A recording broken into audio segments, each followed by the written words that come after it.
Satu kekecewaan telah berlaku di dalam Dewan Rakyat baru-baru ini, di mana usul soal jawab didedahkan.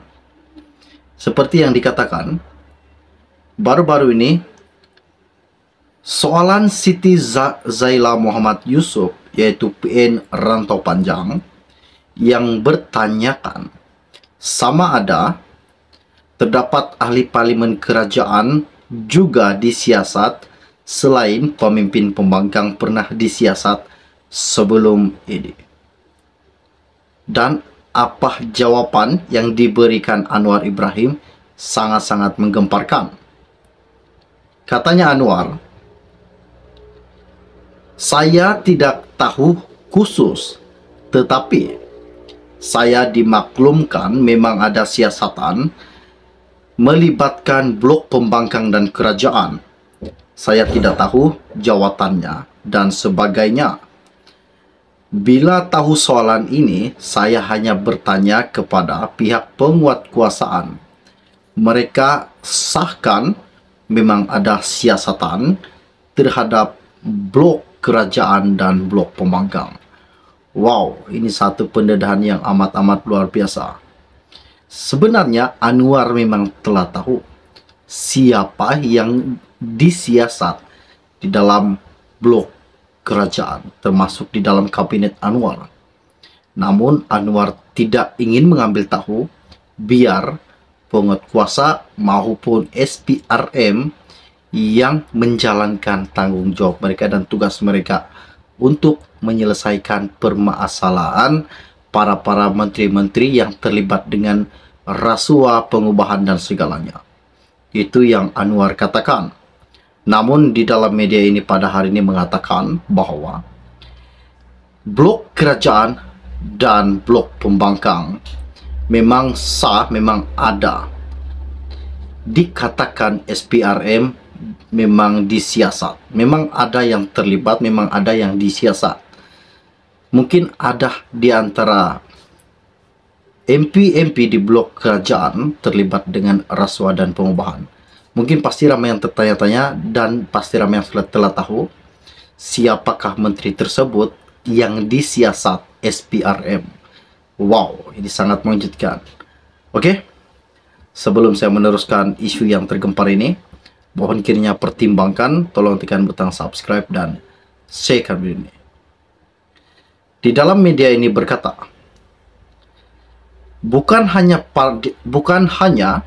ahli parlimen pembangkang, malah terdapat wakil rakyat blok kerajaan disiasat pihak berkuasa berhubung kes rasuah. Nah, seperti yang saya katakan seperti tadi, ini berkaitan dengan kes rasuah, pengubahan dan segalanya. Perdana Menteri Datuk Seri Anwar Ibrahim berkata beliau tidak tahu jawatan ahli parlimen terlibat, namun ada siasatan dibuat terhadap pihak berkenaan. Ini satu kemuskilan. Mustahil Perdana Menteri ke-10 Malaysia tidak tahu siapakah menteri tersebut. Namun seperti yang saya katakan juga tadi, Anwar ini dia tidak akan masuk campur dengan kes-kes permasalahan yang telah dikatakan, maksudnya yang telah dikenakan kepada menteri-menteri yang terlibat rasuah. Biar SPRM yang akan menentukan dan meneruskan tanggung jawab mereka untuk menyiasat menteri-menteri yang terlibat rasuah. Katanya Anwar Ibrahim, terserah kepada Jabatan Peguam Negara untuk meneruskan pendakwaan individu yang terlibat. Pasti ramai yang telah tahu. Yang dikatakan Anwar ini seorang sekali lagi, terserah kepada Jabatan Peguam Negara untuk meneruskan pendakwaan individu yang terlibat. Siapakah individu tersebut yang berada di blok kerajaan yang terlibat dalam kes rasuah? Ini satu pendedahan yang amat-amat luar biasa. Katanya Anwar, saya tidak tahu khusus, tetapi saya dimaklumkan memang ada siasatan melibatkan blok pembangkang dan kerajaan. Saya tidak tahu jawatannya dan sebagainya. Bila tahu soalan ini, saya hanya bertanya kepada pihak penguat kuasa. Mereka sahkan bahawa memang ada siasatan dilakukan kepada blok kerajaan. Kemudian sama ada pendakwaan itu dibuat ataupun tidak, itu terserah kepada Badan Penguat Kuasa Jabatan Peguam Negara, iaitu JPN, dalam sesi soal jawab Perdana Menteri PMQ di dalam Dewan Rakyat baru-baru ini. Beliau juga menjawab soalan Siti Zailah Muhammad Yusof yang bertanyakan sama ada terdapat ahli parlimen kerajaan juga disiasat selain pemimpin pembangkang. Dalam pada itu juga Anwar berkata, beliau tiada masalah sekiranya PKR disiasat sekiranya terlibat dalam unsur rasuah dalam derma politik. Itu yang Anwar katakan. Beliau kemudian juga menjelaskan, perlu difahami, penerimaan dana politik yang dikaitkan pemberian kontrak merupakan satu kesalahan di bawah undang-undang besar. Cuma soalannya kenapa? Faham undang-undang, tiada pencegahan daripada sudut undang-undang untuk mana-mana orang derma kepada parti politik yang dikaitkan adalah soal kepentingan dengan unsur rasuah.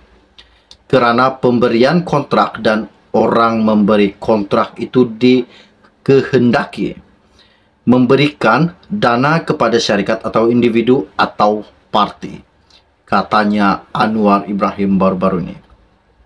Namun yang mengejutkan di dalam isu ini pada hari ini, di mana Anwar sendiri mengatakan memang disahkan bahawa di dalam blok kerajaan ada salah satu MP yang masih terlibat dalam siasatan. Biar jawatan peguam negara yang tentukan dan memutuskan apa yang harus dikenakan dan apa tindakan yang patut diberikan kepada menteri tersebut yang terlibat dengan kes rasuah. Ini sangat mengejutkan dan amat-amat luar biasa buat seluruh rakyat Malaysia pada hari ini. Adakah ini salah satu petanda bahawa kerajaan kabinet Anwar bakal dirombak semula? Atau adakah kerajaan Anwar bakal digantikan dengan kerajaan baharu? Ini lagi salah satu isu yang mengejutkan. Kita tunggu dan lihat menjelang saja PRN 6 negeri ini yang akan diadakan tidak lama lagi. Manakah salah satu parti yang bakal menguasai PRN 6 negeri? Kita tunggu dan lihat siapa yang bakal menjadi Perdana Menteri. Ini sangat mengejutkan. Adakah kerajaan Anwar bakal tumbang? Adakah Muhyiddin bakal menjadi Perdana Menteri buat kali yang kedua? Jangan lupa tinggalkan komen anda. Nyatakan di dalam channel ini. Oke, baiklah. Sekian podcast dari saya untuk anda semua. Kita akan berjumpa lagi. Salam jumpa dan salam kenal. Bye-bye.